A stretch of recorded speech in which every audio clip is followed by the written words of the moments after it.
Buenos días a todos y a todas y bienvenidos a una nueva sesión del curso que aproveche Historia de la Alimentación.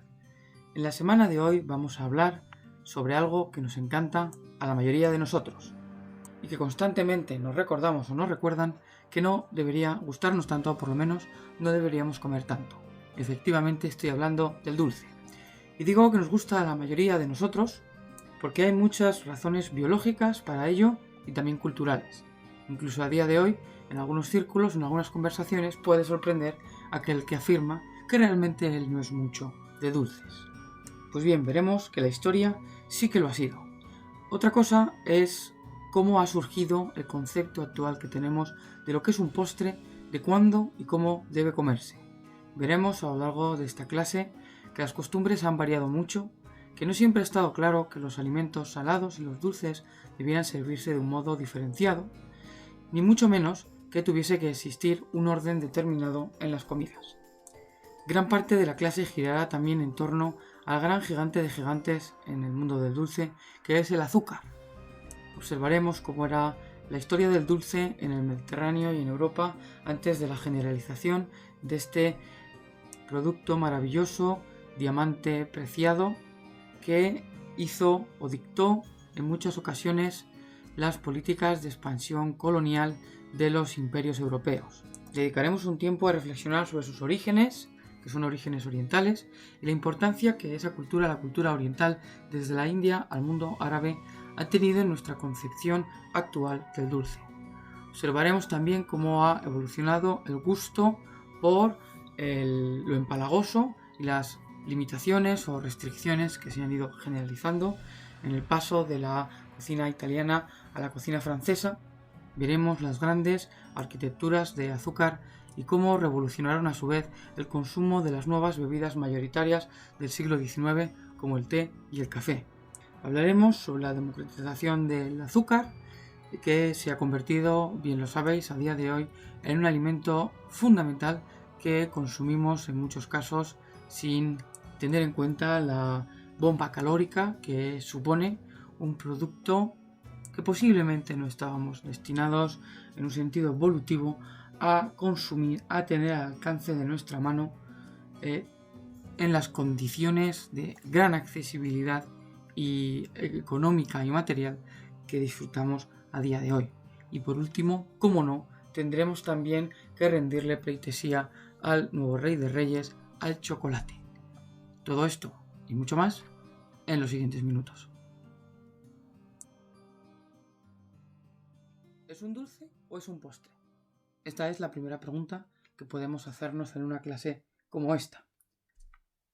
Si pensamos sobre ello, veremos que en nuestro día a día, en función del momento en el que pensemos, también de la época, de si estamos evocando alguna celebración familiar o algún periodo festivo, nos inundan la cabeza todo tipo de recetas, de dulces, de postres, tartas, confiterías, pastelerías y demás golosinas que tendemos a comer, insisto, si lo pensamos detenidamente, con una cierta jerarquización. Lo mismo que nos llamamos la atención cuando cada año los turrones aparecen antes y antes en los supermercados, o cuando aprendemos que podemos pedir torrijas en aquellos establecimientos que las preparan muy bien, independientemente de si se trata o no del Día del Padre, cuando es el cumpleaños de alguien y hemos olvidado comprar pasteles. Hay innumerables situaciones en las que el dulce está socialmente relacionado con nuestras comidas, con nuestras celebraciones, con nuestro modo de relacionarnos, que sería también una visita a unos conocidos sin poder llevar unos dulces, el bombón como ese regalo, ese dulce de la pasión, y qué decir de la tremenda importancia de las bebidas azucaradas, que son en todo caso las únicas que han podido disputarle esa omnipresencia que veíamos tenía el consumo de brebajes alcohólicos. Pues bien, todo esto, ¿de dónde surge? ¿Cómo surge? ¿Cómo llega a ordenarse con esta no tan aparente complejidad que realmente tiene en nuestra sociedad contemporánea o en otras vecinas nuestras. La comida que ingerimos atraviesa, y estoy hablando ahora en términos biológicos, digestivos, determinados procesos que conducen, como norma general, a la generación de glucosa, que es la que en nuestro sistema digestivo puede aprovechar. Esto, por supuesto, es más fácil si directamente estamos ingiriendo componentes como la lactosa o, más a menudo, la fructosa presente en frutas y la sacarosa. Estas dos últimas forman una parte esencial del azúcar, que, como veremos y no he dejado de repetir, va a tener una importancia radical en esta clase. El dulzor en entornos salvajes, primitivos, es sinónimo para el gusto humano de madurez, mientras que en el otro extremo tendríamos, ¿verdad?, esos frutos que resultan amargos y que nuestro paladar rechaza por miedo a la toxicidad o a la falta de madurez. En este caso hablaríamos generalmente de la acidez.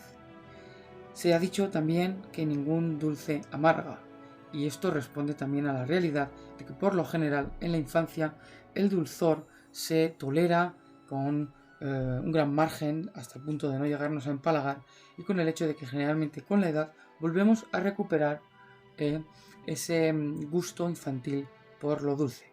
Así pues, podemos afirmar que existe una predisposición natural en nuestra manera aprendida, no solo cultural, sino biológicamente, por los elementos dulces. Lo mismo que existe esa atracción hacia la carne y lo sabroso y el gusto en general a aquellos alimentos procesados, lo vimos en su día al tratar sobre el pan, que favorecen, que adelantan trabajo a nuestro cuerpo y nos facilitan la digestión, ahorrándonos también energía.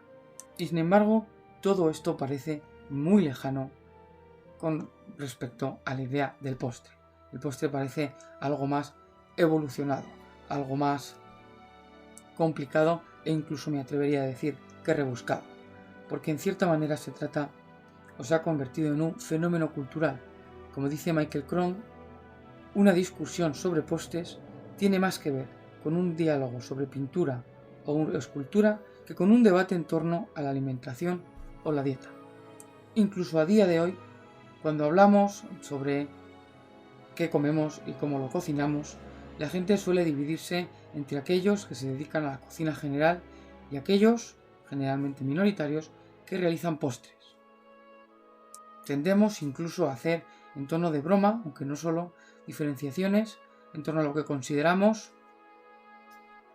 alimentos básicos, la parte central de una comida, y el postre, que es siempre como ese añadido final, ese extra, que supone una fuente de refinamiento y sobre todo de placer hedonista.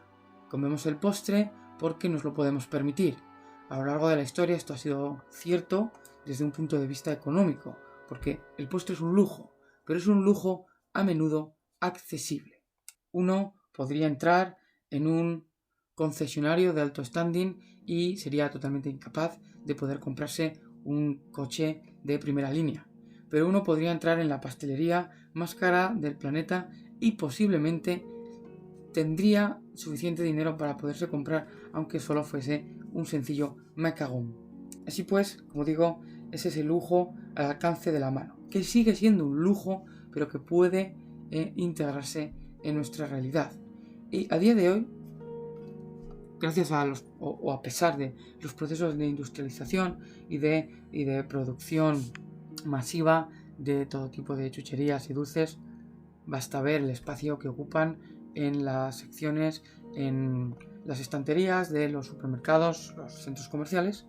El postre se convierte también en ese lujo dietético que nos damos de vez en cuando. Sabemos que no tenemos que abusar de ellos y en principio los reservamos para aquellos momentos en los que queremos regalarnos o regalar algo a nuestros seres queridos o simplemente a nuestros compañeros de trabajo o a cualquier otra persona. Así pues, lo que intento decir es que en pocos aspectos, en pocos capítulos de la historia de la alimentación se observa de un modo tan claro como si se detecta al hablar sobre dulces y sobre todo al hablar sobre la noción cultural del postre, que estamos construyendo un apartado complementario, pero en cierto modo diferenciado del resto de la historia y la práctica culinaria. Y esto, como vamos a observar también, es fruto de una evolución histórica que, como ya no sorprende a nadie, ha variado sustancialmente y puede resultar irreconocible. En otros tiempos históricos y a día de hoy, en otros lugares, el dulce se consume de una manera verdaderamente frenética y forma parte y se entremezcla en los platos con el resto de la comida cotidiana. Es más, nuestro trayecto, me estoy refiriendo al entorno europeo occidental, donde hemos, desde el propio vocabulario, construido toda esa jerarquía que diferencia primero a lo dulce de lo salado y en segundo lugar establece aquellas producciones dulces quizá más sencillas o accesibles que tomamos como desayunos, como meriendas o como pequeños almuerzos, y aquellos dulces elevados generalmente a la noción de pastelería que se introducen en nuestras comidas. Esto sucede también si vamos a otros idiomas como al inglés, si estamos hablando de sweets o candy, o sea, dulces, caramelos, chucherías. Si estamos hablando de bollería, viennoiserie en francés, o si estamos, como digo, alcanzando la cumbre de la cumbre, las pastelerías, las confiterías, la pâtisserie o las cake inglesas. Como siempre, esta es la estación de llegada, la última estación. Vamos a desnaturalizar lo que queremos saber y observar, aunque sea de un modo superficial, cómo se ha entendido y cómo se ha ido desarrollando, enriqueciendo y complejizando este mundo tan dulce que espero que nos resulte empalagoso. En la cuna de la civilización mediterránea, en Próximo Oriente, encontramos a menudo la utilización fundamentalmente de los endulzantes naturales previos a la llegada del azúcar, como son los dátiles, como es el mosto, el jugo de uvas y fundamentalmente la miel. Estos dulces tienen una íntima relación con los rituales y las ofrendas a los dioses, así como con los propios ritos de paso. Ya vimos cómo era frecuente introducir tempranamente a los recién nacidos con el dulce, con la miel, y a nadie le cuesta imaginar la importancia que ha tenido, que tiene a día de hoy, al celebrar la onomástica, al celebrar el día del nombre de uno, su cumpleaños, las famosas e insustituibles tartas de cumpleaños. De Mesopotamia nos ha llegado una tablilla del año 1400 a.C., en la que figura una de las primeras recetas dulces de la historia. Es la receta de un producto llamado mersu, una especie de pan enriquecido realizado por un cocinero especializado de palacio. Es una masa a la que se le incorporan dátiles muy accesibles, baratos y nutricionalmente muy ricos en el entorno, en el contexto próximo oriental. Y también, además de dátiles, hay pistachos, higos secos, pasas y, tal vez, no se sabe, manzanas. Asimismo, estos primeros dulces que aparecen en la documentación histórica se acompañan, y esto es curioso, de muchas especias. En este caso, ajo, cilantro, comino y miguella. Una tablilla sumerio-acadia da fe también de la existencia de unas 300 variedades de pan, muchas de ellas acompañadas de aceite y también de fruta o bien sirope o miel. Y esto es importante porque una de las primeras producciones dulces, uno de los primeros postres, si queremos verlo así, de la historia, son versiones endulzadas de panes.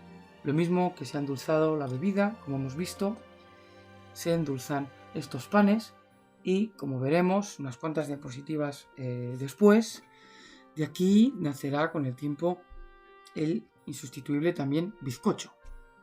Pero volviendo a los paisajes soleados próximo-orientales, muchos de estos panes, es curioso, se preparan ya adoptando formas orgánicas o humanas, corazones, manos, cabezas, etc.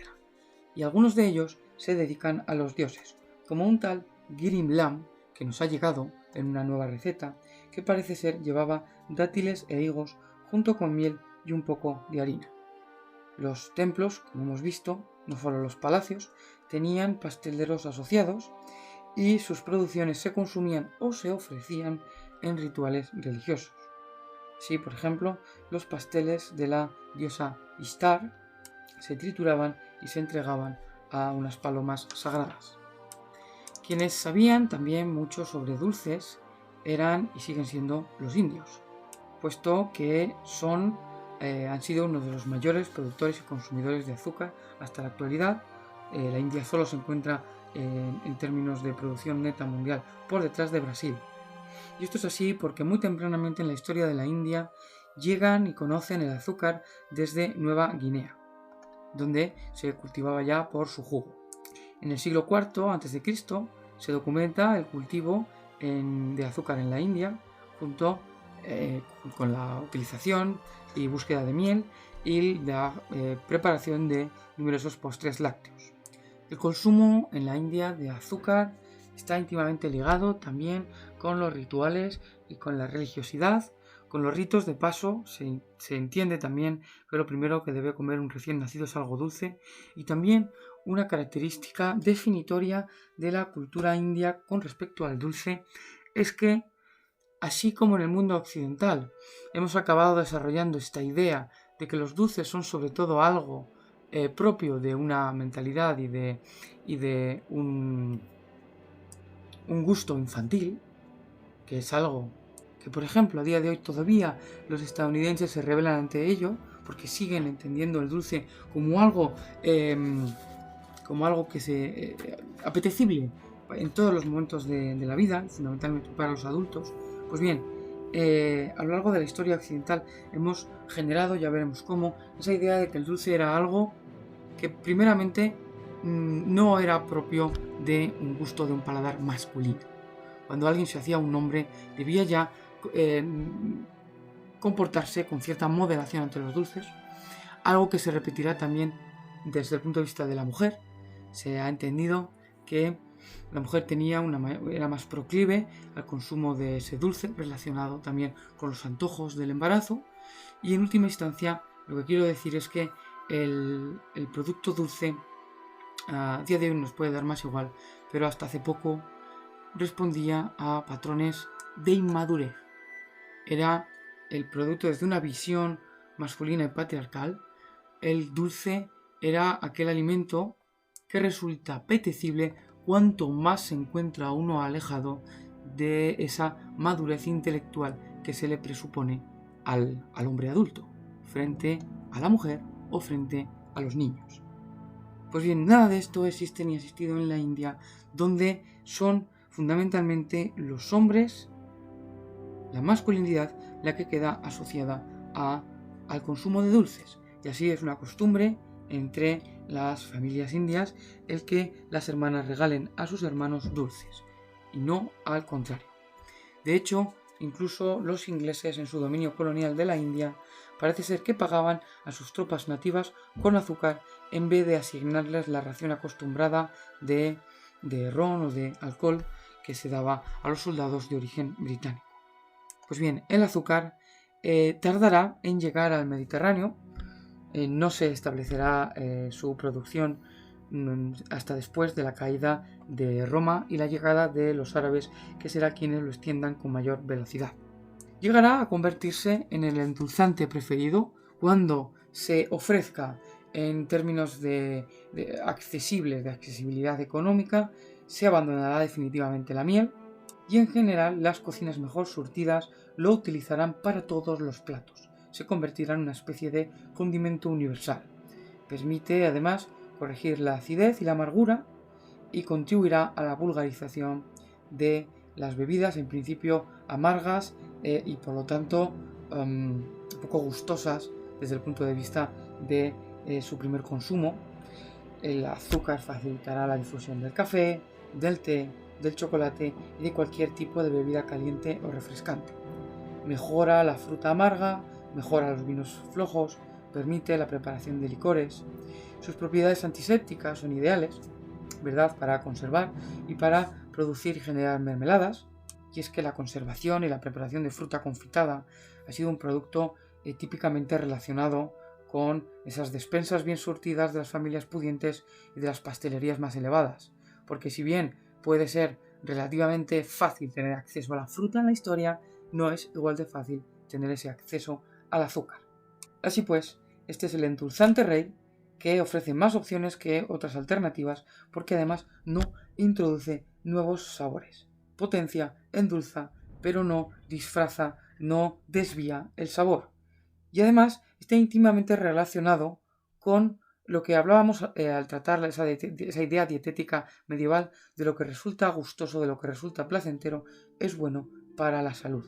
Lo cual no significa que no haya existido también una fase inicial, y en ocasiones bastante larga, de desconfianza hacia el azúcar, o diríamos de derivación hacia lo medicinal. Así nos lo hace ver el autor romano Plinio el Viejo, que habla del azúcar como un medicamento extraño, y dice así: el azúcar se produce en Arabia, pero el azúcar indio es mejor. Es una especie de, atención a la comparación, miel que se encuentra en una caña, blanca como la goma y rechina entre los dientes.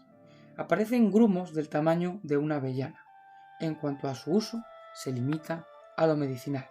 Y durante mucho tiempo, en parte por la falta de un suministro claro y de las dificultades para cultivarlo en el Mediterráneo, durante mucho tiempo será esta la idea que exista en Europa sobre el azúcar.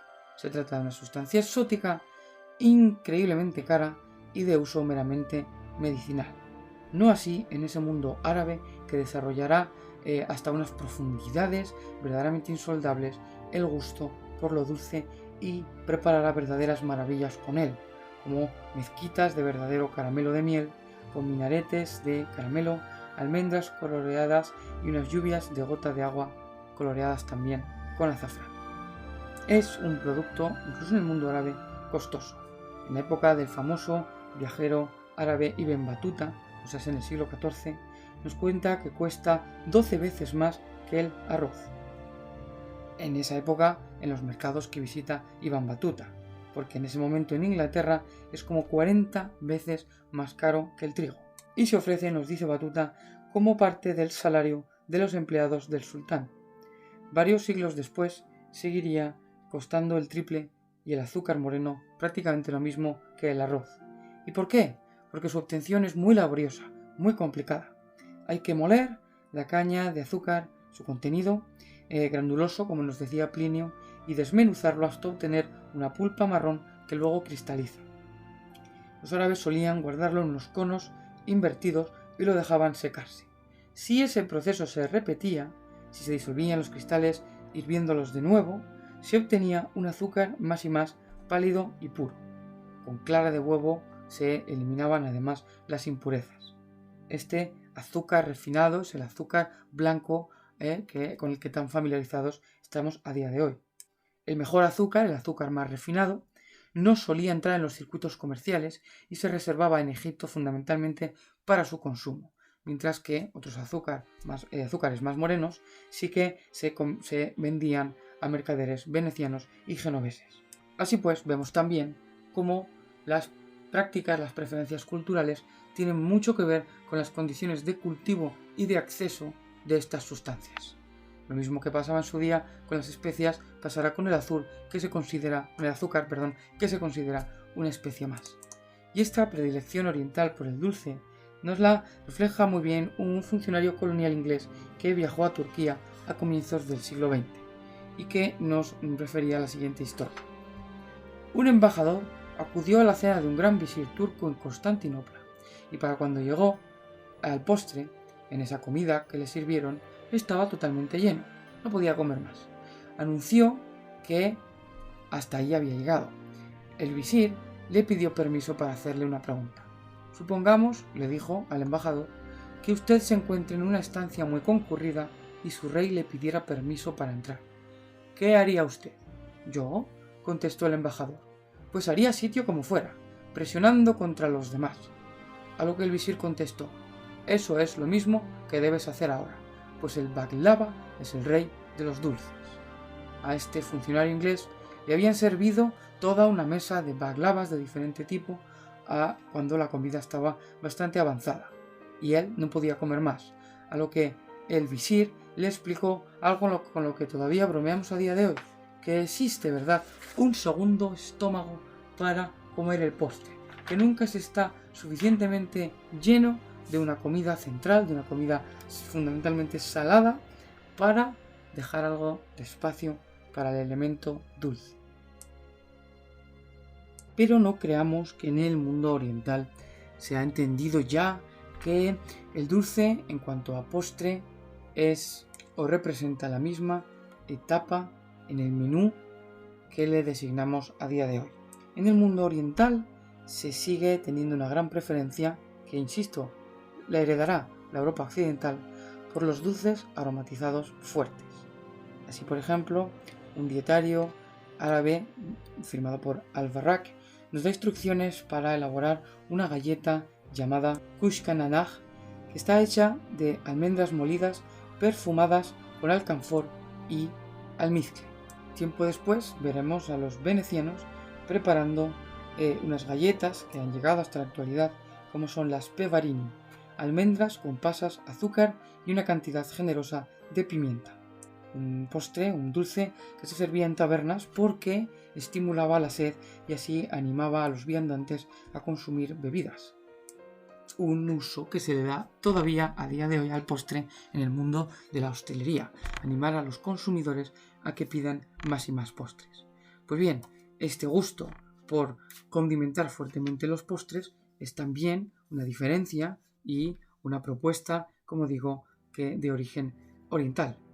Pero quienes más innovaciones y más dulce responsabilidad tienen en este trasvase de tradiciones hacia Occidente es el mundo turco, y fundamentalmente la capital de Estambul, donde se encuentra edificado el famoso palacio que aparece en pantalla de Topkapi, donde ya no se nos cuenta en el siglo XVII, un viajero francés nos habla de que trabajan para el sultán de Estambul en este palacio hasta 400 pasteleros y que las cocinas del palacio podían atender a 5.000 comensales, incluso 10.000 en los días de fiesta. El cocinero jefe tenía un equipo de 50 subcocineros y el pastelero principal, diferenciado del anterior, tenía a su servicio a 30 asistentes, así como un catador principal y 100 subordinados. Cada día 100 carros de leña entraban a las cocinas para mantener encendidos los fogones. Pero no solo se realizaban los dulces que hemos visto hasta ahora a base de azúcar, sino que se preparaban los primeros sorbetes, bebidas suaves enfriadas con nieve o hielo y habitualmente acompañadas de agua de rosas y un sirope de azúcar. Nos cuenta este viajero francés que el favorito del sultán era un sorbete precisamente de violetas. Asimismo, en Estambul se desarrollará a lo largo de esta época el consumo de café y la idea de las coffee house, de los cafés, que llegarán también al mundo europeo a través fundamentalmente de Francia. Tiene una relación también estas recetas de primeros sorbetes con la historia del desarrollo del helado en Europa. Se le atribuye generalmente a Marco Polo, junto con la introducción de la pasta de los espaguetis en Italia. Pero, aunque el helado es ciertamente una creación italiana, no está claro en qué momento se da. La elaboración, que echaría mano de los suministros de nieve, llegaría también a Francia, donde se habla de las eau glacées o aguas heladas, aguas enfriadas, y posiblemente se iría refinando a lo largo de los siglos XVII y XVIII. En cualquier caso, sumemos al sorbete, a los distintos sorbetes, como una muestra más de la maestría y del amplio género que gustaba a los sultanes y a la alta aristocracia turca. Otro viajero, en este caso un turco, Evliya Çelebi, en el siglo XVIII nos cuenta su testimonio en la ocasión en la que asistió al cumpleaños del sultán Mehmed IV, donde se produjo un desfile de 3 días de duración en los que diversos mozos y artesanos hicieron desfilar todo tipo de postres y dulces. Destacan los pasteleros de Gálata, se nos dicen que aportaban frutas almibaradas en árboles confeccionados de puro azúcar. Celebi nos habla también sobre hasta qué punto se mantenía un secretismo obsesivo en torno a las recetas de estas magnas producciones, y que el pastelero jefe mantenía una política de silencio entre los fogones de esa gigantesca cocina monumental. Si acudís también a la lectura que hemos recomendado para esta sesión, para esta semana, podréis leer más sobre el estupendísimo banquete que este mismo sultán Mehmed IV preparó para celebrar la circuncisión de su hijo. Y leeréis también sobre otras curiosas tradiciones, como la entrega de dulces y baglavas a las guardias de jenízaros turcos. Pero queda hablar también sobre dos factores más: la cantidad de dulces en los menús de la corte turca y el modo de presentarlos y el momento de ingerirlos. Lo cierto es que los turcos van a realizar una nueva innovación fundamental a día de hoy en nuestro modo de comer, como es el hecho de comer de forma secuencial, lo que se llama como un servicio a la rusa. Se presenta un plato tras otro y se sirve el mismo menú a todos los comensales. Frente a eso, las formas de comer en Europa habían seguido y siguieron durante mucho tiempo la manera llamada a la francesa, que es muy parecida, por así decirlo, al buffet actual. Se sirven varias combinaciones de platos entremezclados y cada persona decide qué quiere o qué prefiere servirse. En las comidas más sencillas se hace una única puesta grande, y en otras comidas se hacen como varias oleadas de platos. Pero tanto en ambos sistemas, como el servicio a la rusa empleado por los turcos, como en el servicio francés, no se separan necesariamente a los dulces de los salados. No existía todavía la idea de que los platos dulces debían ir separados, ni muchísimo menos debían aparecer en el último puesto de la comida. Así, por ejemplo, nos llegan menús de la corte turca muy amplios, muy generosos, que dan prueba de esta mezcla y diríamos hoy de esta confusión. En el curso de un menú de 22 comidas, el baklava llega como el plato número 9, precedido de hojas de parra rellenas y seguidas de borek de queso. En el plato número 14 se sirve el asure, un pudín de frutos del bosque elaborado también con frutos secos y siguiendo una receta que sigue siendo popular a día de hoy y que le van a seguir puestas en la mesa de platos de carne. Aunque es verdad que a menudo el último plato sí que es el dulce. Al final de la comida, en las mesas otomanas, se sirven a menudo frutas, algunas secas, algunas almibaradas, nueces y lo que podríamos llamar pastelillos o dulces más elaborados. Pero también a menudo hay una comida que a día de hoy nos puede resultar extraña, que es el hecho de presentar en festividades menús consistentes, todos ellos, en una sucesión inacabable de postres. Así, la historiadora de la comida turca, Mari Yisin, nos transmite cómo ha encontrado un documento de palacio en el que se enumera un banquete que consta únicamente de unos 50 dulces, budines y conservas de frutas diferentes servidos unos tras otros. No sé si llegados a este punto seguiréis sosteniendo aquello de que ningún dulce en la cantidad que sea amarga. Pues puede que no amargue, pero desde luego que sí que puede comenzar a empalagar. De todos modos, si en la antigüedad mediterránea se empalagaron mucho, es algo difícil de precisar con las fuentes de que disponemos. Sabemos, por ejemplo, que en el mundo antiguo la miel o en ocasiones el mosto se utilizaban para acompañar al resto de platos. Se combinaban en ocasiones con leche, huevos, queso fresco, sésamo, nueces, semillas de amapola y también con vino, arroz y más ingredientes. Así sucedía, por ejemplo, en el mundo helenístico, como aparece referenciado en la obra El banquete de los eruditos del escritor Ateneo de Náucratis. Es una obra que no está centrada específicamente en lo culinario, sino en el desarrollo de unos diálogos entre Ulpiano de Tiro, un huésped de un placentero banquete, cuyo principal objetivo es el de desarrollar temas literarios e históricos. Pero en el transcurso de esa narración, como detalle, se nos va comentando el menú, se nos va hablando de los platos que aparecen en la mesa. Con la llegada de los romanos parece que se generalizaron también el consumo de tartas de queso y la fabricación de una especie de churros similares a los que actualmente se consumen en muchas partes de España, pero reconfeccionados con forma cuadrada y no de estrella. Estos dulces fritos han sido habituales en la historia de Europa, aunque en las latitudes más septentrionales a las masas, que en otras circunstancias serían masa de churro, se han enriquecido con levadura y se ha generado un producto que con el tiempo se ha convertido en el donuts o berlina que conocemos todos. También hay recetas de panes enriquecidos con miel, procedentes o generalizados desde China, y otras recetas grecorromanas donde la miel se añadía posteriormente. Y conocemos también que debía de ser habitual en el mundo romano el que se consumieran tartas o dulces en el día del nombre, o sea, algo parecido a un pastel de cumpleaños.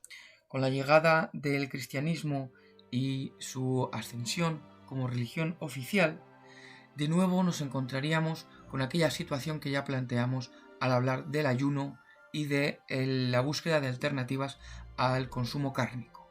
Pues bien, los dulces son una de esas alternativas adicionales al ayuno dietético.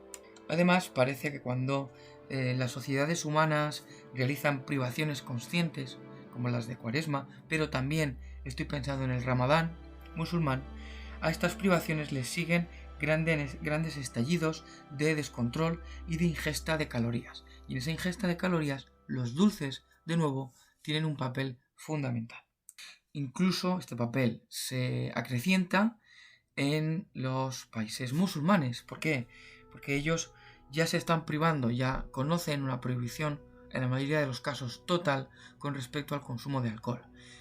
Por lo tanto, los dulces rellenan un capítulo tanto más necesario.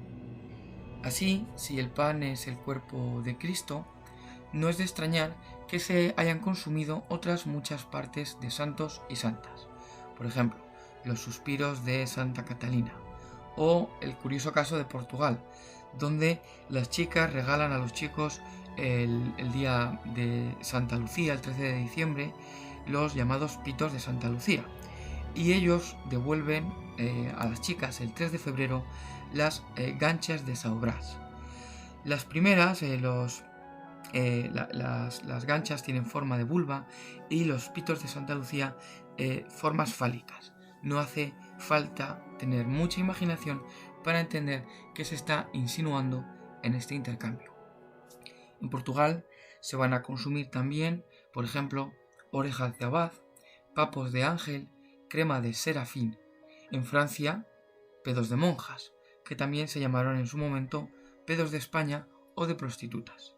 Parece ser que esta costumbre de asociar el consumo de dulces con forma de órganos o incluso de genitales estaba ya presente en el mundo grecorromano en relación al culto de diosas como por ejemplo Deméter en Sicilia. Deméter, la diosa asociada a los atributos de la agricultura, la Ceres romana, en cuyo honor se consumía un dulce llamado muyoi, hecho de harina de trigo, sésamo y miel, y todo ello con forma de genital femenino. Ateneo, otro autor rumano, describe también unas tartas de queso con formas de pecho que se servían en las despedidas de soltera celebradas en Esparta. Pero las posibilidades de ampliar el menú, las opciones de dulces, no se incrementarían verdaderamente hasta la llegada al Mediterráneo del azúcar. Los cruzados, a finales del siglo XI, tras la conquista de Jerusalén, habrían sido los primeros europeos en contactar con las plantaciones de azúcar y los primeros en plantearse su cultivo y su aprovechamiento comercial. Se nos cuenta que grupos de estos cruzados, hambrientos, se habían encontrado con una plantación como de juncos, a la que habían llamado de caña de miel o de madera de miel. Se ve que desesperados por el hambre, habían recogido algunas de estas cañas y las habían mordisqueado. Habían encontrado en ellas un regusto dulce, aunque el producto en su conjunto no les había satisfecho demasiado. No les había satisfecho demasiado, claro, hasta que lo probaron procesado por las refinerías árabes. Se cuenta que los hospitalarios, la Orden de San Juan del Hospital, llegó a tener alguna plantación en ultramar para dedicarla a sus hospicios, pero el comercio de azúcar no se sistematizó hasta la llegada de los mercaderes venecianos, que tenían una mentalidad, pues a este sentido, mucho más mercantil. Cuando los cristianos habían sido ya expulsados de Tierra Santa, o sea, entre finales del siglo XII y a lo largo del siglo XIII, el azúcar se estaba cultivando ya en Chipre, Malta, en Rodas y en Creta. Y era comercializado fundamentalmente por las repúblicas de Venecia y Génova y también por mercaderes catalanes. Estos campos eran trabajados por siervos, pero con el paso del tiempo la mano de obra sería sustituida por aportes esclavos. Quizá, se ha especulado, aquí los europeos fueron desarrollando un primer sistema de explotación de plantaciones intensivas con el trabajo de esclavos. Eran plantaciones moderadas en este momento que podían alcanzar una mano de obra de hasta 400 trabajadores entre siervos y esclavos. La producción no era todavía más que una sombra de lo que llegaría a ser en Brasil, porque las latitudes, la estación climatológica afín para el crecimiento y desarrollo de la caña de azúcar era demasiado corta. Por lo tanto, el grado de concentración de sacarosa que alcanzaba este azúcar no era particularmente elevado. Por eso comenzaría a llevarse este modelo de cultivo a latitudes más tropicales, a las Canarias, a Santo Tomé, y efectivamente una vez se descubriera el Nuevo Mundo, la segunda expedición de Cristóbal Colón llevaría ya caña de azúcar en la bodega. El precio del azúcar, no obstante, a pesar de la extensión de los cultivos en América, en el Caribe y fundamentalmente en Brasil, se mantendría establemente alto hasta finales del siglo XVII, cuando se generalizara entre las potencias coloniales como Francia, Inglaterra y Holanda el cultivo intensivo de azúcar. Además de las dificultades para cultivarlo y de los gastos de transporte que había que afrontar, el procesado del azúcar, como hemos visto ya, no era tarea sencilla. Había que molerlo, como se muele el grano o como se trabajan las aceitunas, pero luego había que hervirlo no solo una vez, sino múltiples, para refinarlo. Claro, esto salía muy caro. El aporte y el gasto en combustible que se realizaba era verdaderamente oneroso. Lo que se hacía normalmente era llevar la materia prima, esa masa de ese grano de azúcar de la caña, trasladarlo a Italia o trasladarlo a los puntos de venta donde se terminaba de refinar. Con todo, el precio final no distaba mucho de asemejarse al de la pimienta. La generalización de los cultivos en el Caribe aumentaría la producción a cambio de generar uno de los trabajos más penosos y más peligrosos que hayan existido jamás en el mundo de la agricultura intensiva. El trabajo de la caña de azúcar es especialmente duro. En primer lugar, se está desarrollando en un clima tropical húmedo, donde se pueden padecer numerosas enfermedades. Los suelos son pesados, son suelos arcillosos, donde hay que trabajar la tierra excavando zanjas. La caña de azúcar crece muy lentamente, hay que estar constantemente manteniendo a raya a las malas hierbas y soportando un calor pues verdaderamente intenso. Las hojas de la caña de azúcar son afiladas, resultan cortantes, aunque no tan cortantes como los machetes que se utilizan y que generan no pocos accidentes. Pero más peligroso que el trabajo en los campos de azúcar es el trabajo que se realiza en el ingenio azucarero, o sea, en ese molino que se ha previsto para comenzar el procesado del azúcar, donde además se disponen de grandes ollas hirviendo. Los accidentes en la trituradora, los accidentes en estas masas de agua a altas temperaturas y el calor concentrado que se genera en estos espacios cerrados hacen que la esperanza de vida en las plantaciones de azúcar sea muchísimo menor que la esperanza de vida en otras plantaciones alimentadas con mano de obra esclava como la de los campos de algodón. Así pues, el comercio de azúcar no solo estuvo detrás de no pocas estrategias de conquista colonial y de secuestros o tráfico de esclavos, sino que fue un negocio bañado en sangre, un negocio elaborado para alimentar los caprichos de dulce y de postre de las burguesías y de las aristocracias europeas, y con el tiempo, como veremos también, para alimentar la destilación y la producción de ron a lo largo y ancho de los océanos europeos.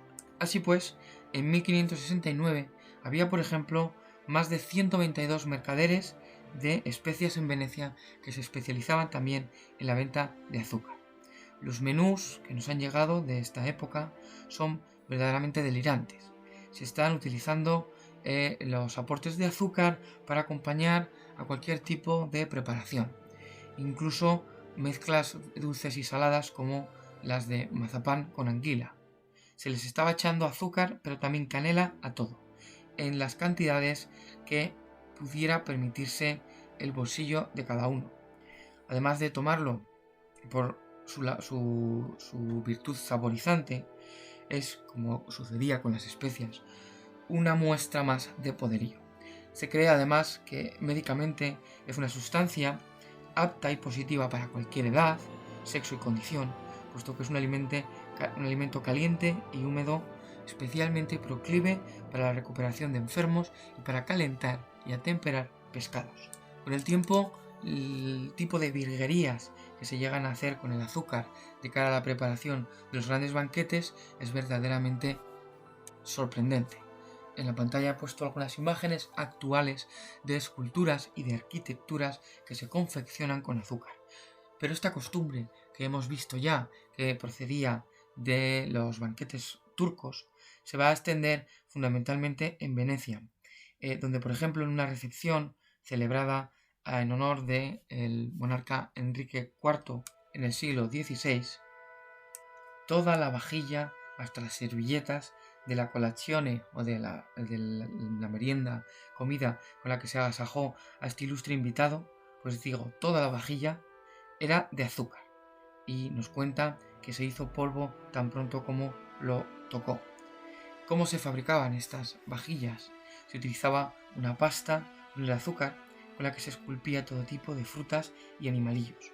Una pasta que consistía en tragacanto, que es un polisacárido en forma de savia que se obtiene de diversos árboles y que a día de hoy se utiliza minoritariamente en la alimentación. Pues a esta pasta de tragacanto se le añade agua de rosas, zumo de limón, clara de huevo y efectivamente muchísimas cantidades de azúcar. Como resultado, las colaciones que se preparan, incluso aunque sean más humildes, más modestas, tenemos la receta de otra formada por 83 esponjades, o sea, pequeñas esculturas, puede llegar a costar el presupuesto equivalente al salario anual de un arquitecto famoso de la época renacentista. Esta que os he mencionado, con 83 piezas, costaba la friolera de 840 liras italianas. Como veis, los maestros dulceros tenían que combinar tanto las habilidades del escultor como la maestría del arquitecto. Así lo afirmaba, por ejemplo, el pastelero y célebre chef francés Antonin Carême a finales del siglo XVIII, declarando que la pastelería era a la vez una rama de la arquitectura. Quizá por ser nutritivamente más superfluo, este aporte que suponen los dulces y los postres estaba más sujeto a las modas y al gusto por la innovación y la sorpresa. Al fin y al cabo, las altas cocinas contrataban a estos pasteleros para que sorprendieran. Y en algunos lugares donde coincidían la riqueza y la ostentación para tener empleados a múltiples de estos cocineros o maestros confiteros, resulta razonable pensar que se establecieran poco menos que competiciones de ostentación entre esas mismas cocinas. Pero hablemos ahora sobre dulces elaborados gracias también a la llegada y generalización del azúcar, que a día de hoy se cuentan entre las producciones más populares de la repostería occidental: los bizcochos. La historia del bizcocho está íntimamente unida a la historia del pan. Según se van practicando innovaciones, se van haciendo más y más panes, pronto se les van a añadir extras. Se van a endulzar, primero con miel, luego con azúcar, y se les van a añadir componentes más grasos, aceites y mantequillas, así como huevos. De manera que hay un momento en la historia en el que no está claro en qué momento se han dejado de realizar panes y se han comenzado a producir pasteles. Cuando hablamos de bizcocho, etimológicamente, lo que estamos diciendo es que a una determinada masa la hemos horneado 2 veces. Es esto lo que significa bizcocho. Sin embargo, en un momento temprano, los panecillos, a los que se llamarían bizcocho, se caracterizarían por sus ingredientes dulces y no tanto porque se les hubiese sometido a este doble calentamiento. Y aquí, de esta palabra, procede también el italiano biscotto y posiblemente el biscuit inglés. Este doble horneado de la masa produciría una torta que sería más duradera en el tiempo y que posiblemente podía ser utilizada y era utilizada fundamentalmente por ejércitos, por marineros y por todas aquellas personas que tenían que realizar largos viajes. Pero muy pronto, como digo, comienza a realizarse una innovación dulce. Se utilizaba una misma cantidad de harina con azúcar y con huevos enteros, que se sometían al calor del baño María. Sale así lo que se conoce en la península ibérica como bizcocho genovés o genovesa, que es lo que aparece en la foto de la pantalla de arriba a la derecha. Este dulce, este bizcocho, la genovesa, daría lugar al llamado pan de Castilla o Castela en el territorio japonés, fruto del contacto de los marinos portugueses con la isla del lejano oriente. Un postre famoso a día de hoy en Japón, cuya variación fundamental radica en la utilización de jarabe de maíz. Para quien sea un entendido, conozca o haya curioseado en la cocina japonesa, observará que estos bizcochos japoneses llaman la atención con respecto al resto de tradiciones culinarias y reposteras japonesas, porque son, como digo, precisamente una herencia de viajeros del área mediterránea atlántica. Otra variación de la receta es el hecho de separar previamente las yemas de las claras y montar estas por separado, integrándose luego con la harina y el azúcar. Se obtiene así el pan llamado de España. Este es el nombre con el que se conoce en Italia. En un menú del siglo XVI, de finales, se nos indica que la proporción era de 12 huevos, 2 libras de azúcar y 8 de harina. Era por lo tanto un pan, una masa consistente. A esta mezcla en algún momento se le añade más grasa, la mantequilla, que es una innovación francesa, manteca, margarina o más raramente aceite en la península ibérica.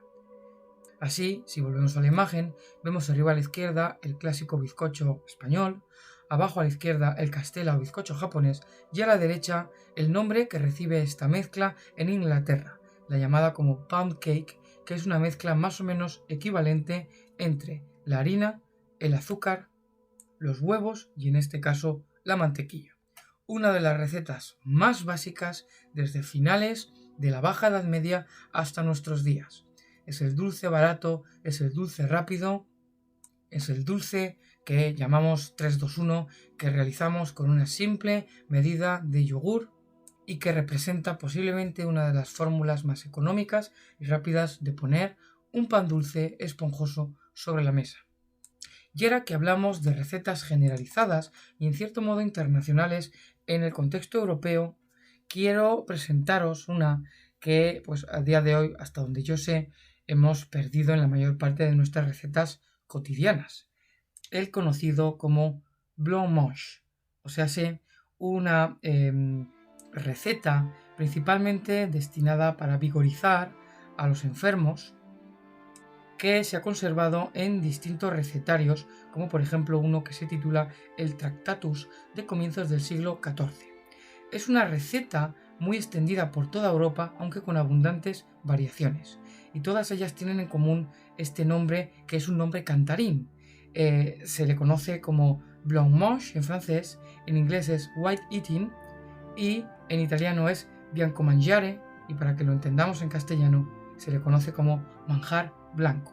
Parece ser que las recetas originarias llevaban leche o leche de almendra, trozos de capón o pescado, lo cual es, como digo, habitual, sobre todo ese uso del capón para el tratamiento de enfermos, para el tratamiento de mujeres que acaban de dar a luz, esas carnes blandas vigorizantes que se utilizan aquí en una combinación dulce, que también suma agua de rosas y harina de arroz. Enseguida su uso se armonizó con el añadido de azúcar y posteriormente también con especias como la canela o el azafrán.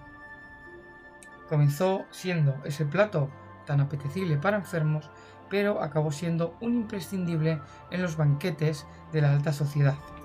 No se podía dar un banquete elegante sin uno de ellos.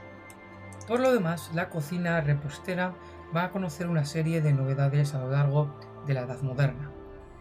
Y va a llevar la batuta principalmente Francia.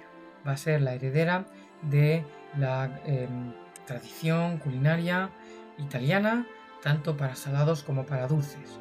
Y a los chefs italianos, por así llamarlos, les van a suceder, y de aquí el prestigio llega hasta nuestros días, los chefs franceses. En Francia, no obstante, la llegada del azúcar había sido todavía testimonial e irreducida, lo cual se demuestra en los elevados precios que alcanzaba este producto. Un ejemplo, en el siglo XIV, medio kilogramo de azúcar costaba lo mismo que 2 cerdos. Ya en la segunda mitad del siglo XV se utilizaba, para quien lo pudiera pagar, para sazonar todo tipo de platos, carnes, sopas, pescados. Es decir, se mantenía esa costumbre de entremezclar sabores salados y dulces, aunque con una primera novedad. Se había realizado una revisión, por así decirlo, de ese gusto de tradición italiano tan empalagoso y que con tanta fruición utilizaba el azúcar. Esto también se ha heredado hasta nuestros días, el hecho de que el gusto francés se ha caracterizado como menos dulce. Y el hecho también de que, por ejemplo, los Estados Unidos, que es un país del que hablaremos más en la última sesión de este curso, que ha heredado un gusto a veces tipificado como muy infantil, como muy dulce, pues bien, en encuestas de opinión realizadas en Estados Unidos, los estadounidenses de a pie opinan que efectivamente, de entre el viejo continente, de entre Europa, la cocina que más fama tiene, una de las más prestigiosas, es la francesa. Pero no es una cocina habitualmente apetecible desde su punto de vista, desde su paladar, porque que es a lo que voy, una cocina que ha tendido a relativizar o reducir ese gusto, esa adicción tan italiana por el dulce. Es interesante reseñar también como a lo largo de estos siglos de extensiones de recetas y del producto azucarado, se va a producir en Europa un proceso de gremialización, o sea, se van a generar una serie de normativas y dispositivos que estandarizan los distintos sectores productivos, en este caso el sector de los pasteleros, de los panaderos, determinando cómo deben de producir sus alimentos, sus productos, cómo deben venderlos, quién puede acceder a esta profesión, quién no. Así, por ejemplo, en Austria se realizaban unas distinciones sobre los artesanos, sobre los obradores que trabajaban principalmente con la harina y quienes trabajaban principalmente con el azúcar. Así, por ejemplo, y en teoría, los confiteros no podían hacer dulces con más de un 50% de harina, mientras que eran los panaderos quienes tenían que limitar el azúcar que utilizaban. Esta estructura, que es una estructura tardofeudal, se acabará particularmente en Francia a raíz de la Revolución Francesa. Será un momento también en el que, curiosamente, si lo pensamos, muchísimos cocineros de las aristocracias de la nobleza marcharán al exilio o quedarán, por así decirlo, en paro. Y o bien serán atraídos por otros países o por las nuevas cocinas de la burguesía, o irán abriendo una serie de establecimientos para cualquier ciudadano que pueda pagarlos, donde se establecerán por primera vez una serie de normas de etiqueta o de presentación. Manteles en la mesa, cubiertos, un menú distinguido con unos platos ordenados, o sea, se aparecerán los primeros restaurantes, que en origen habían nacido de unas licencias ofrecidas para tener pequeños establecimientos que ofrecieran sobre todo caldos de carne reconstituyentes, que restaurasen la salud y el vigor. O sea, de ahí viene nuestra palabra restaurante. Pero estos locales pronto violaron esas normativas y ofrecieron muchísimos más productos y se convirtieron en el referente que hoy conocemos y que es tan universal. Se fue definiendo también una proto imagen, tal y como la observamos hoy, de lo que es el postre. Evolucionaron los grandes banquetes de la alta sociedad en el entorno versallesco de los reyes Sol de Francia. Luis XIV, por ejemplo, celebraba banquetes tan abundantes y constantes a nivel prácticamente semanal que por fuerza no podían ser tan costosos en el uso de especias y en la innovación, en las exigencias de innovación a la cocina, como si lo habían sido los banquetes de las repúblicas italianas en el siglo XVI. Así pues, la propuesta gastronómica, por así expresarlo, se va a reducir y se va a rutinizar. Se conserva, por ejemplo, un menú del año de 1690 en el que hay 3 grandes servicios. Estamos pensando en ese servicio a la francesa del que os hablaba, en el que se hace una propuesta masiva de platos y cada comensal elige qué va a tomar. El primer servicio gira en torno a una selección de potajes y cremas delicadas junto a diversos entremeses y entrantes. El segundo servicio se compone fundamentalmente de ensaladas que acompañan todo tipo de carnes junto a algunos pastelillos salados y también dulces. Y la última ronda ahora está compuesta principalmente de frutas y de confecciones. Cuando digo frutas hablo de montañas de frutas confitadas y auténticas pirámides de dulces, biscuit, o sea, pequeñas pastas, pequeñas galletas y otros pasteles. Estamos encontrando aquí, primero, la presencia de un postre masivo. La tercera parte del menú es enteramente dulce. Segundo, comienza a haber una competencia muy clara entre la cocina de lo dulce y la cocina de lo salado. O sea, entre los guisos y la confección dulce. Y además están funcionando en cocinas ya netamente separadas, lo cual supone una radical innovación. Y comienza a idealizarse esa imagen que tenemos del dulce como un plato, como una propuesta que cierra comidas. De hecho, la palabra francesa para dulce, le dessert, o en inglés dessert, viene del verbo desservir, o sea, de retirar las cosas que se acaban de servir. Una vez se ha limpiado la mesa del plato principal, principalmente un plato salado, se va a servir este dulce. No significa que no siga habiendo alternancia, que no aparezcan a la vez platos dulces y salados, que a una apuesta dulce le siga una salada, pero comienza a generalizarse la idea de que las comidas acaban con una propuesta digestiva y dulce, donde se beben también vinos dulces acompañados de especias como el hippocrás. Cambian, por lo tanto, los fundamentos de la cocina de la aristocracia y cambian también los horarios de preparación de comidas. Tradicionalmente se realizaban 2 grandes comidas a lo largo del día, la comida del mediodía y la cena, que se realizaba en un horario no español de entre las 7 y las 8 de la tarde. El desayuno como tal no existía, lo cual no significa que no se comiera absolutamente nada por la mañana. Pero en la Edad Moderna comienzan a espaciarse los horarios, básicamente gracias al hecho de retardar las cenas. Como hay más distancia entre el almuerzo del mediodía y la cena, las clases más finas comienzan a generalizar ese momento de lo que podríamos llamar una colación o de una merienda, en la que se sirven café, pastas. En Inglaterra será la famosa hora del té, las 5 de la tarde. Una innovación que también debemos ubicar en este momento histórico. Asimismo, lo he mencionado antes en la introducción a esta clase, se va a generalizar a lo largo del siglo XVIII y XIX la idea de que el gusto más desarrollado para los dulces es un gusto eminentemente infantil y femenino. Se construye esa imagen de que un hombre adulto no debería sentir tanta atracción, tanta predisposición hacia los dulces. Es una imagen de masculinidad, no ser demasiado goloso. Y junto a esta imagen cambiante se modifica también el patrón de expectativa de producción de lo que diríamos alta confección repostera. ¿Qué quiero decir con esto?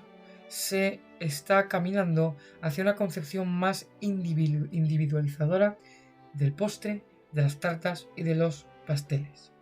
No me malinterpretéis, se sigue esperando que las pastelerías de lujo, las altas confiterías, realicen propuestas innovadoras y atractivas, pero se comienza a trabajar más como en una joyería que como en una fabricación de muebles. Son dulces para única persona. La confección, hablaremos de ella también, de bombones, de pastelillos, y también la costumbre de servir las famosas tartas de bodas, muchas de las cuales, como sabréis, ha sido costumbre guardarlas como recuerdo, hasta el punto de que podemos bromear que hay porciones de tartas de bodas que han durado más que los propios matrimonios. Y por último, en esta época de cambios, podemos mencionar dos más. Uno, desde el punto de vista de la accesibilidad al azúcar, gracias fundamentalmente no tanto a la extensión de los cultivos o al abaratamiento de los transportes, sino a la innovación que supone el cultivo de la remolacha azucarera. La extensión del cultivo de remolacha azucarera, de hecho, hizo colapsar el comercio atlántico de azúcar de caña, y fue uno de los motivos para que ya no tuviera tanto sentido ese intenso comercio y tráfico de esclavos que alimentaban las plantaciones.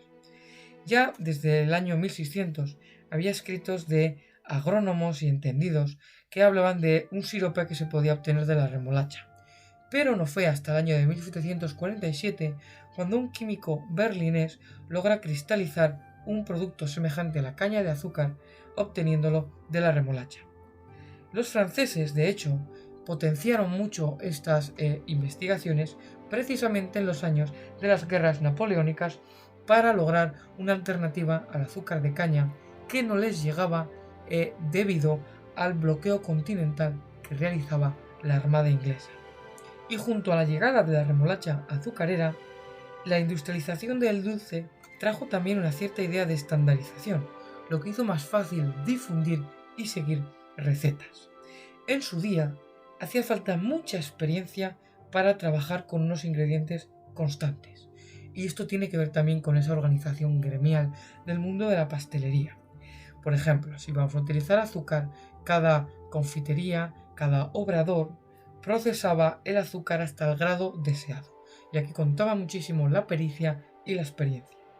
Pues bien, una vez el azúcar se hace verdaderamente accesible en el siglo XIX, aumenta, por tanto, el consumo anual. En 1900 se estaba consumiendo por persona en Estados Unidos una cantidad de 75 kilogramos anuales de azúcar. Y este azúcar se estaba preparando en las casas gracias a la difusión y práctica de recetas, como digo, estandarizadas. El azúcar, asimismo, sirve para popularizar esas bebidas de las que hablamos en la anterior clase, el café y el té. Y también sirve para popularizar el espacio físico del café. Este espacio, estas casas públicas, estas casas de café, surgen primeramente en Francia gracias a la llegada de ese licor turco que es el café. No solo se está sirviendo café en estos cafés, valga la redundancia, de Francia, sino también limonada y otras bebidas frías. Es por eso que en francés se le conoce en esta época a lo que hoy llamamos baristas como limonadier. Para 1715 hay unos 300 en todo París. Estaban muy bien decorados y en esa época al menos eran frecuentados principalmente por la alta sociedad. Se bebían sorbetes, así como bebidas frescas y azucaradas que suponían una alternativa, una de las pocas que había en ese momento, al consumo masivo de alcohol. Y a partir del siglo XVIII se generalizan y comienzan a llenarse de otros estratos sociales, hasta el punto de que se convierten los viejos cafés en unos lugares poco recomendables para las personas de bien y fundamentalmente también para las mujeres. Podemos ver uno de estos espacios en el grabado que aparece en pantalla a la izquierda, una obra de Louis de Meyer del año 1702 que se titula Entretien sur le café, o sea, reunión en el café, donde vemos a esos miembros distinguidos, bien vestidos, que acuden a socializar en un ambiente refinado de productos exóticos, caros, que no alcoholizan y donde se puede mantener el genio y se puede mantener el intelecto despejado para discutir como es propio de caballeros y de damas. El café durante mucho tiempo se va a reivindicar de hecho como la bebida de la inteligencia burguesa, el estandarte de la eficiencia, una bebida que se contrapone al chocolate, del que enseguida hablaré, que se identifica con el consumo de la aristocracia. Y una bebida, el café como el té, esto es interesantísimo, que se generalice también entre las clases trabajadoras, entre las clases populares.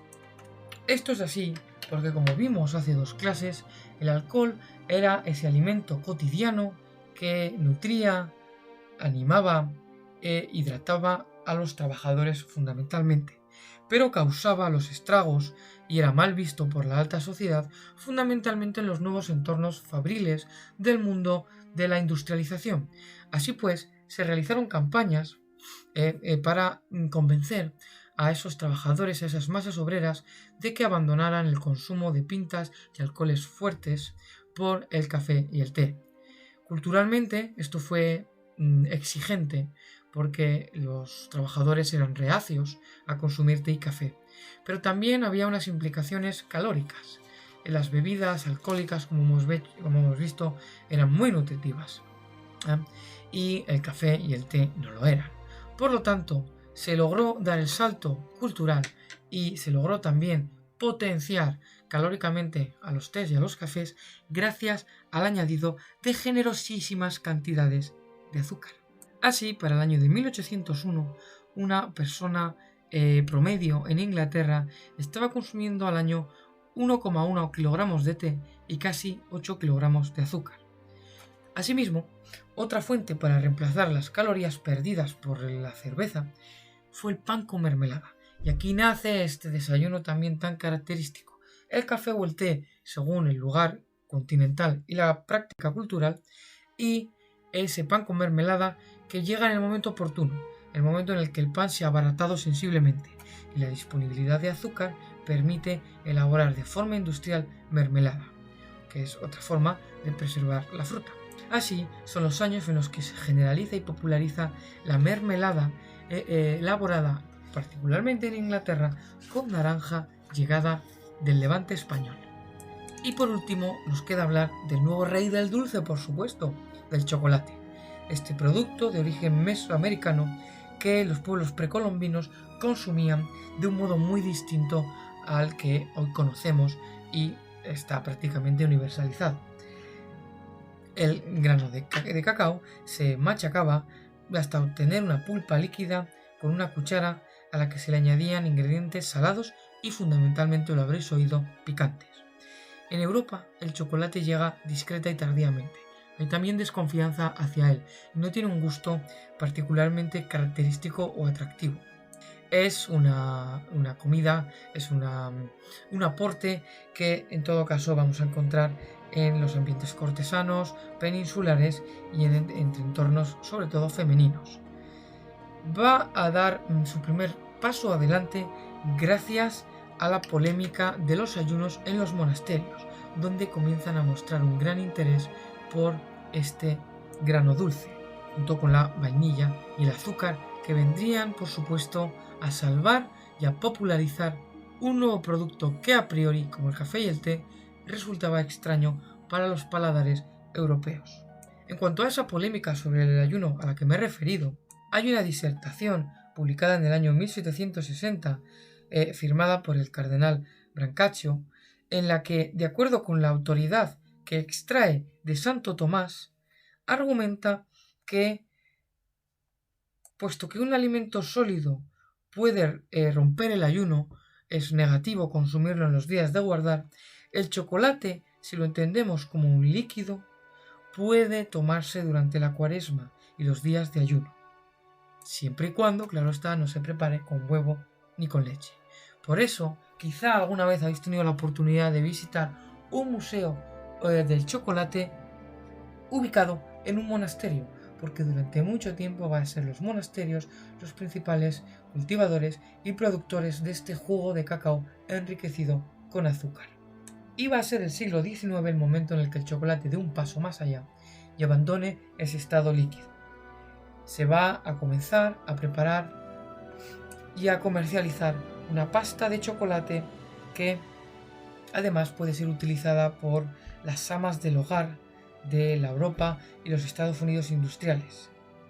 Es la gran época, hablaremos de ello en la siguiente clase, en la que la industrialización aporta ingredientes semiprocesados a los hogares con el objetivo fundamentalmente de ahorrarles tiempo y labor a las amas del hogar, a las mujeres, que son a quienes el reparto tradicional de roles de género atribuye la responsabilidad, y lo sabéis bien, de comprar, cocinar y proveer de alimento a su familia.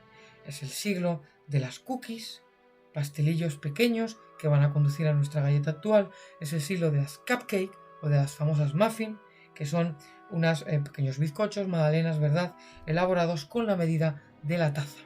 Ese medidor universal que encontramos a día de hoy en tantas y tantas recetas en el mundo de Internet. Y es el siglo también en el que se popularizan las barras de chocolate sólidas. Asimismo, avanza la repostería más fina, elegante y cara para introducir al mundo en el universo de los bombones. Esta práctica se ha estudiado y se generaliza sobre todo a partir de la segunda mitad del XIX. El uso del bombón como un afrodisíaco cultural que se utiliza, que se regala por parte de los pretendientes hacia sus pretendidas. Un obsequio con clarísimas connotaciones sexuales, como ese corazón, ese núcleo chocolatado, confitado, dulce, se viste de todo tipo de envoltorios y regalos para ser rápidamente desvestido, consumido y para generar, estrechar vínculos entre relaciones personales. Es fascinante el siglo XIX, lo repito, por la generalización del dulce, sobre todo gracias a la facilidad que pone sobre la mesa el azúcar y la popularización del chocolate a todos los niveles. Y cuando digo a todos los niveles, digo también la generalización de esa producción masiva de dulces para los niños. Esto no había existido como tal antes y tiene que ver con el avance del capitalismo global y de la industrialización, el nacimiento del niño como consumidor. Algo que se rastrea ya en la generación de los niños de la posguerra civil estadounidense. Fue el primer país del mundo que conoció a una generación que se crió comiendo dulces baratos realizados específicamente para ellos en las fábricas. Dulces que se elaboraban intentando abaratar en los procedimientos de fabricación para obtener un producto barato, sostenido, apoyado en una industria publicística, en un marketing que no había existido como tal antes y que estaba dirigido a los más críos, a los más niños de las familias de clase media estadounidense. Estas infancias, de hecho, que se acostumbraron a unos sabores tan dulces, se traducen o se ha justificado así a día de hoy en esas preferencias modernas por el dulce que encontramos, por ejemplo, en los Estados Unidos de América. Sabores que no resulten complicados y además sabores con una clara propuesta lúdica. Jugamos con la comida. La comida no solo nos tiene que saciar, sino que nos tiene que resultar agradable, entretenida. Y todo esto lo cumple ese mundo sugerente, también atractivo, en conexión con la juguetería de los dulces para niños. Y todo esto, por supuesto, nos lleva hacia una modernidad bañada, casi diría que ahogada en azúcar. De hecho, tras el año de 1900, el consumo mundial de azúcar en los países desarrollados e industriales se ha multiplicado por 10, lo cual ha abierto una nueva patología a nivel internacional, una herencia de ese progreso civilizatorio, el exceso de azúcar. Un exceso de azúcar para el que no estamos preparados desde el punto de vista de nuestro apetito biológico, porque nunca nuestro organismo pretendió, esperó, tener a su alcance de forma tan constante tan elevadas cantidades de glucosa, tan elevadas cantidades de dulce. Y si os fijáis, el azúcar ha realizado uno de los trayectos más llamativos, más sorprendentes, pasando de haber sido prescrito en épocas antiguas como un medicamento para curar todo tipo de afecciones, a consumirse más tardíamente como condimento de lujo para la élite, a ser uno de los alimentos más populares, más demandados, pero también más problemáticos que se puedan pensar. Porque además, pensad que no solo lo consumimos directamente, por cada medio kilogramo de azúcar que se vende a día de hoy en un supermercado, o sea, se ha empaquetado, 3 kilogramos acaban en la comida procesada. Un fenómeno junto a otros derivados del advenimiento de la sociedad de consumo, de la sociedad globalizada, capitalista, industrial, del que hablaremos en la siguiente y última clase. Por ahora me despido sugiriéndoos esta interesantísima lectura del autor que he seguido fundamentalmente para preparar esta clase, Michael Crom, que tiene esta obra llamada La sorpresa dulce, y que en este fragmento nos va a hablar sobre la importancia y nos va a ofrecer una serie de suculentas anécdotas sobre la trascendental huella que el dulce ha dejado fundamentalmente en el mundo oriental, en el mundo árabe y en el mundo turco. Que lo disfrutéis y que paséis una muy buena semana.